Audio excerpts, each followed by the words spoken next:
Assalamualaikum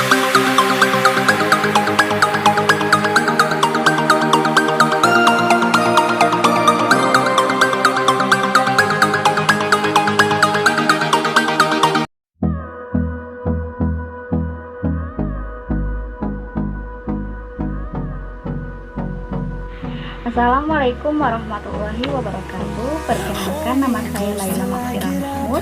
Saya dari Prodi Pendidikan IPA kelas 1. Perkenalkan, nama saya Nur Rahmat Bungo. Saya dari Prodi Pendidikan IPA kelas 1. Assalamualaikum warahmatullahi wabarakatuh. Perkenalkan, nama saya Asmianti Aulia, Prodi Pendidikan IPA kelas 1. Nama saya Nur Hanita dari Prodi Pendidikan IPA kelas 1.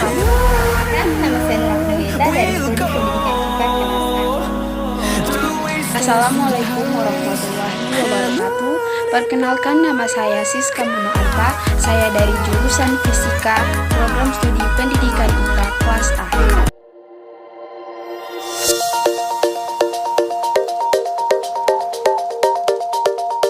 Konservasi sumber daya alam dan lingkungan hidup dalam pembangunan nasional.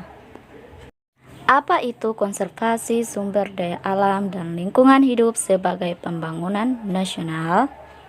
Konservasi sumber daya alam dan lingkungan adalah tanggung jawab semua umat manusia di muka bumi karena pengaruh ekologis yang ditimbulkan dari berbagai kegiatan pembangunan tidak dibatasi oleh perbedaan wilayah administratif pemerintahan negara. Oleh karena itu, upaya konservasi harus menjadi bagian integral dari pembangunan. Pembangunan yang dilakukan negara manapun akan terkait dengan kepentingan negara lain maupun kepentingan internasional. Secara keseluruhan, konservasi sumber daya alam dan lingkungan adalah pengelolaan sumber daya alam dan lingkungan yang pemanfaatannya dilakukan secara bijaksana untuk menjamin kesinambungan, untuk mempertahankan keberadaan sumber daya alam sebagai modal dalam pembangunan nasional dalam rangka mewujudkan kesejahteraan seluruh bangsa dan tetap mempertahankan daya dukung dan fungsi lingkungan hidup.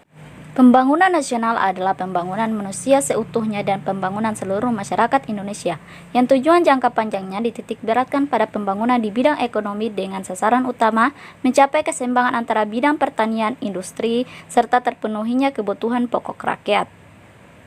Misalnya dalam pembangunan di bidang industri, di mana pembangunan di sektor ini adalah suatu pembangunan yang sangat banyak memiliki dampak baik positif maupun negatif.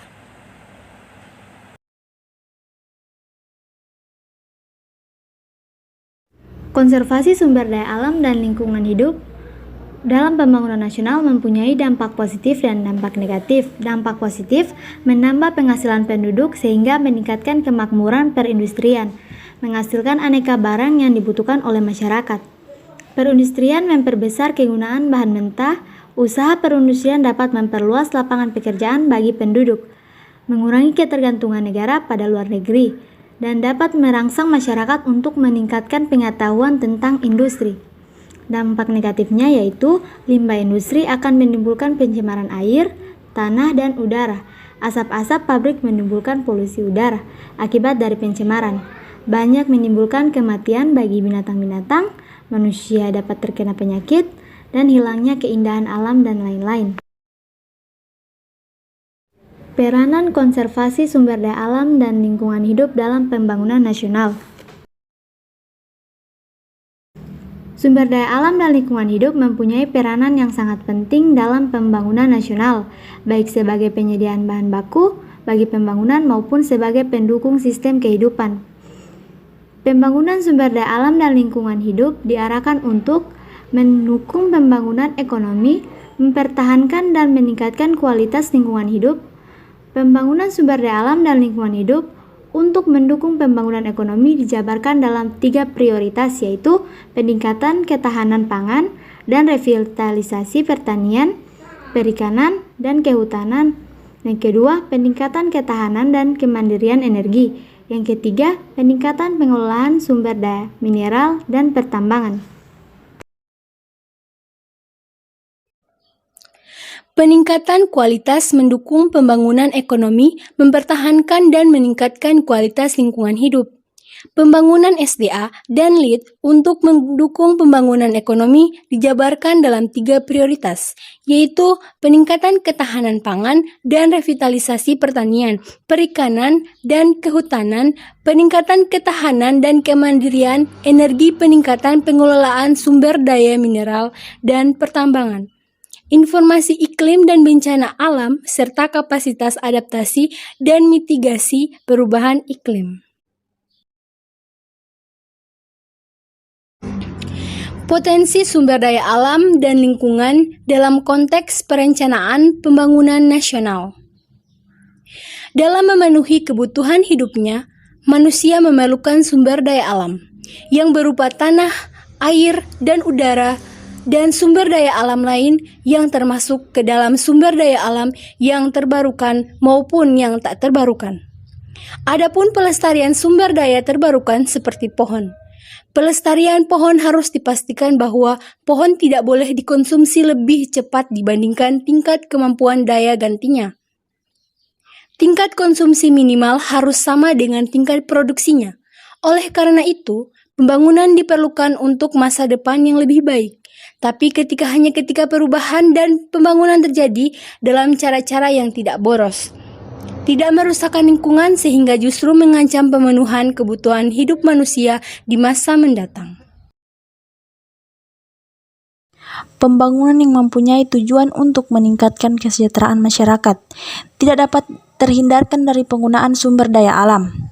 Namun, eksploitasi sumber daya alam yang tidak mengindahkan kemampuan dan daya dukung lingkungan mengakibatkan merosotnya kualitas lingkungan. Banyak faktor yang menyebabkan kemerosotannya kualitas lingkungan, serta kerusakan lingkungan yang dapat diidentifikasi dari pengamatan di lapangan dengan pengelolaan lingkungan hidup di era otonomi daerah. Beberapa permasalahan pokok dihadapi dalam pengelolaan sumber daya alam dan lingkungan hidup. Pertama adalah keterbatasan data dan informasi dalam kuantitas maupun kualitasnya. Keterbatasan data dan informasi yang akurat berpengaruh pada kegiatan pengelolaan dan pengendalian sumber daya alam dan lingkungan hidup yang belum dapat berjalan dengan baik. Peningkatan apa saja yang ditingkatkan dalam sumber daya alam dalam beberapa aspek dalam pembangunan nasional? Yang pertama, peningkatan ketahanan pangan dan revitalisasi pertanian, perikanan, dan kehutanan. Ketahanan pangan nasional merupakan fondasi utama pembangunan nasional 5 tahun ke depan. Yang kedua, peningkatan ketahanan dan kemandirian energi untuk mencapai sasaran dari segi ketahanan dan kemandirian, kebijakan umum peningkatan ketahanan kemandirian energi. Yang ketiga, peningkatan pengelolaan sumber daya mineral dan pertambangan. Peningkatan produksi nilai tambah produk tambang mineral dan batu bara ditujukan untuk memenuhi kebutuhan bahan baku dan bahan bakar terutama untuk industri di dalam negeri. Yang keempat, peningkatan konservasi dan rehabilitas sumber daya hutan. Pembangunan sumber daya hutan ke depan tidak lagi difokuskan pada pemanfaatan kayu saja, tetapi perlu melihat manfaat hutan dalam mempertahankan keseimbangan siklus hidrologi. Sekian pembelajaran dari kami. Jangan lupa like, comment, and subscribe, dan jangan lupa nyalain tanda loncengnya. Wabillahi taufiq wal hidayah. Wassalamualaikum warahmatullahi wabarakatuh.